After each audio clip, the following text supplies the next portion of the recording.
Now, welcome to the second part of our discussion on how to thrive in any land, part 4. So this is actually how to thrive in any land, part 4b. And I started the first part of this month's edition by talking about the importance of vision. That essentially, you know a person's vision through their focus in life. If you think about it, why do people dabble into things rather than maybe find out the right thing for them to do? Most of the time it's because they have no vision. So in the Bible it says, where there is no vision, the people perish, or the people cast off restraint, the people lose self-control. People just go about doing what they like, when they like it, how they like it. In other words, vision keeps us from dabbling into things, and that is to say, vision births discipline. Discipline is a product of vision. So if a person seem to be struggling perpetually with indiscipline, it is also a proof that they lack a genuine vision for their lives. They do not know what they are living for or why they are doing what they are doing. They may be very talented.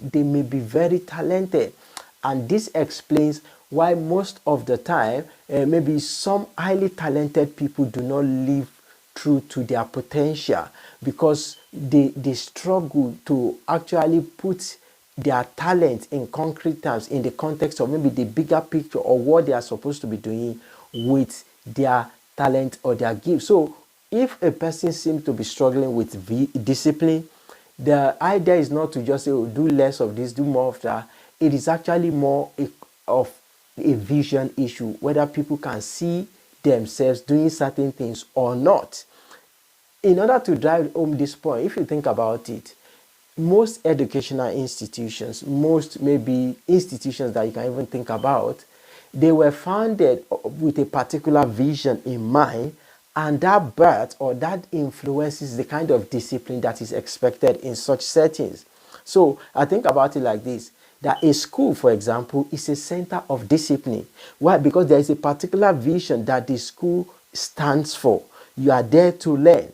So if you must learn, you must love discipline. As simple as that. You must go by the dictates, the laws, the regulations, the guidance of that particular school. To say you don't care about the regulation of the school is essentially to say you don't want to learn, or you don't want to be a student in that school, and then you go on your own.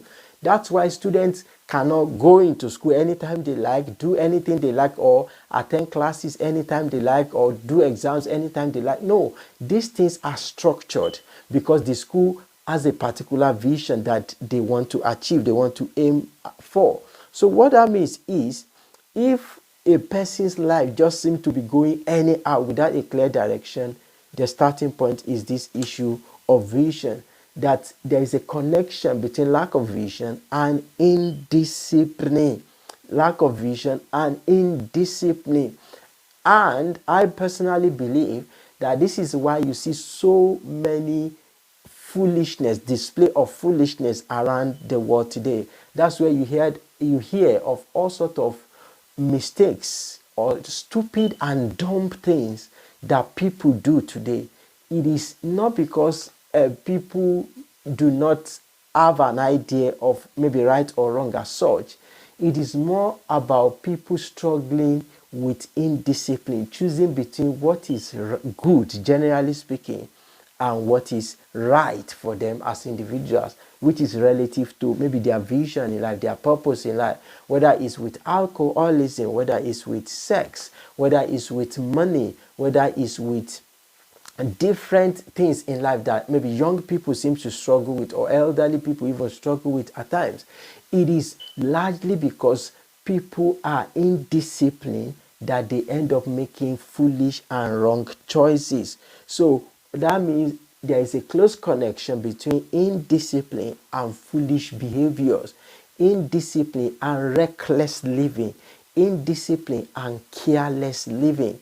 And the Bible says the person that is careless of his ways will die. That means the person that is careless of their conduct, of their mode of operations, of what they do, will fall short of their potentials. They will fall short of their talent, of their giftings, of the potential they are supposed to achieve in life. So I say indiscipline actually leads to unfulfilled dreams. It leads to unrealized potentials. Indiscipline leads to unfulfilled dreams. It leads to unrealized potentials. So what that means is, regardless of the opportunities that may be around a person, externally speaking now, what determines whether they make the most of these opportunities or not is the level to which they are disciplined. And this discipline relates to their vision. So if they say, for example, there is opportunity to make money in a particular area of life, and if that does not necessarily relate to what you do or what you think is your goal in life, your long-term vision, automatically you keep your money. And someone say, but you may make money in any field. That's not necessarily true. That's not necessarily true. It's all this confusion that people generate by saying, oh, you need to maybe just ensure you have multiple streams of income. Yes, you can think about it like that, but think about anybody that has these multiple streams you want to talk about. You will see that they have one dominant stream first of all before other things. That is what we are talking about, not just dabbling into things. That if people will make the most of opportunities around them, in fact, what you interpret as opportunities or not is relative to what you are aiming for in life, to your vision as a person, to your focus as a person.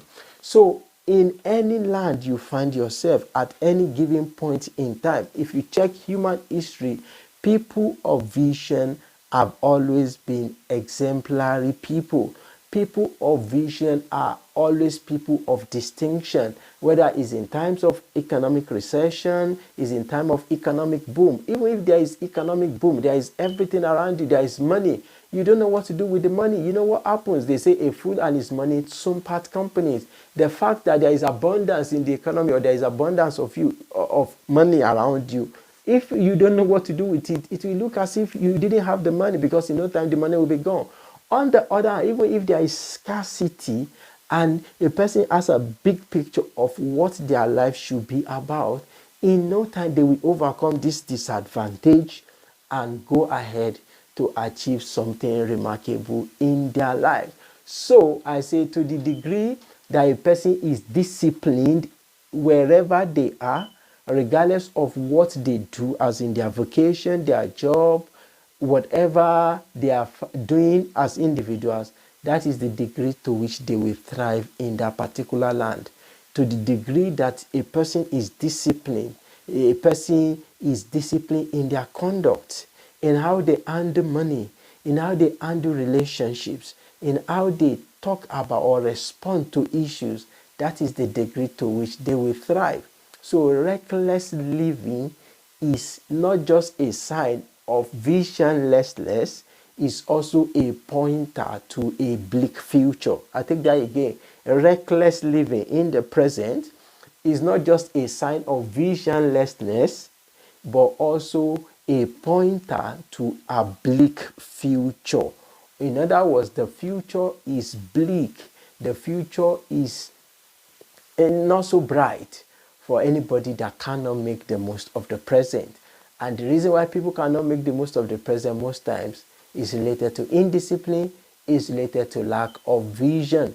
That even if you are in a disadvantaged environment, even if your life dreams maybe are being dashed because you cannot maybe migrate to where you think you want to be, or maybe you cannot get the desired job, you can still do something. So what will determine where you end is not the fact that you didn't achieve what you think you are aiming for, but the fact that you cannot make the most of the present. And most times people don't even know how different areas of life can be connected.